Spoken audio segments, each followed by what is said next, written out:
Here we are, day 28 of 30, day 3 of week 6, focusing on exceeding expectations through executive communications.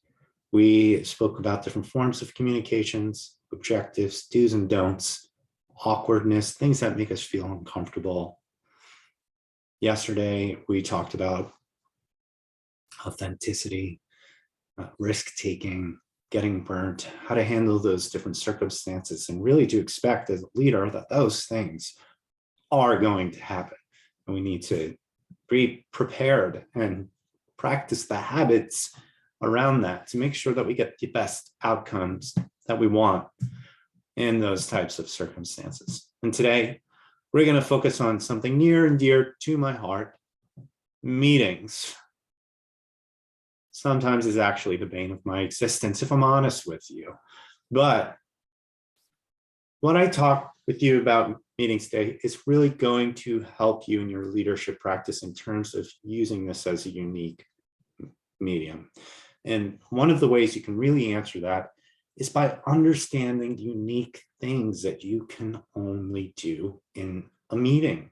So do you want to collectively and quickly solve a problem? Everybody's getting together for a few minutes. Is it best to have like an update? Is that like the best use of the time of all the people in that room? Or can you work to solve a problem? If you're bringing in all that capital, like human capital, you want to make sure you tap into the uniqueness of that medium to accelerate certain things. Another example is perhaps maybe you need to inform the group of people about some sensitive information and get immediate feedback. Maybe you can't communicate it in other mediums. This could be a unique scenario for a meeting. Leading the meeting means something specifically. It means that you're facilitating the meeting. And what that ultimately is you have to generate participation from everyone in the meeting. You're going to find that you're going to have people that could potentially talk a lot. They might genuinely think that they are adding value, and perhaps they are. But there could be other people maybe that are listening, are waiting for the right time to speak, or won't speak. But you need to facilitate their input in the meetings. So in practicality, it means that you are managing the time of the entire meeting. You're pausing long speakers, you're encouraging non-speakers, and you're driving the participants to achieve the objective of the meeting. Remember, in day 1, we talked about objectives. If you're going to communicate, keep the objective in mind when you're communicating.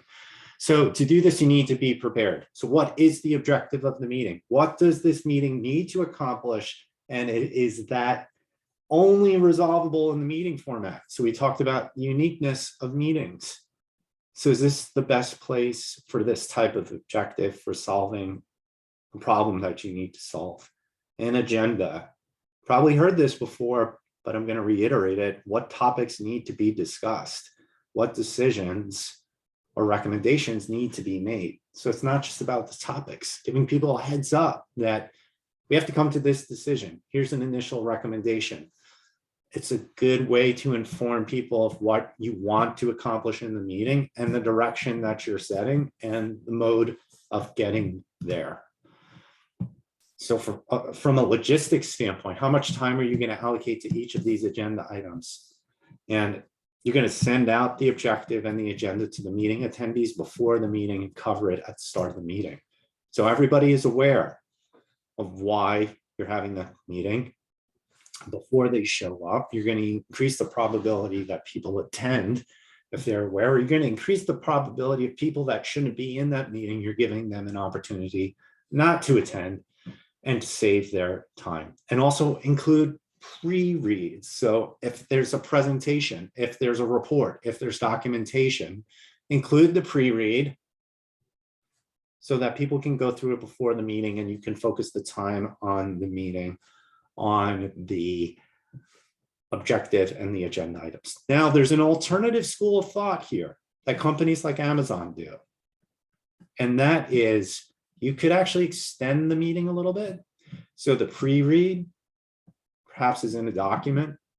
And for the first 15 minutes, you allow everybody to read the document. So you're giving people isolated time to focus on that, where everybody can dedicate the time. And then immediately after, while it's still fresh, you can start to talk about what was in the document. This can be an alternative approach.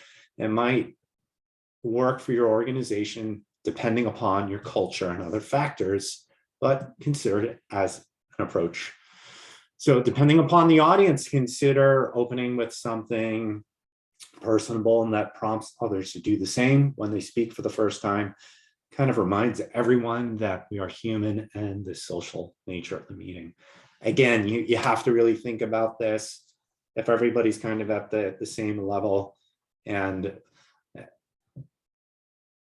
it's a well-established team, this could be an opportunity to do this. If everybody's at different levels, depending upon the type of meeting it is, like if you only have like 7 minutes to deliver something, you might not be able to start with an icebreaker. But let's say you've got 30 minutes or an hour, and the first time that somebody speaks, you can ask that person to answer a question and everybody answers the same question. So as an example, I shared a quick story about how my wife and I got engaged, which was through a flash mob.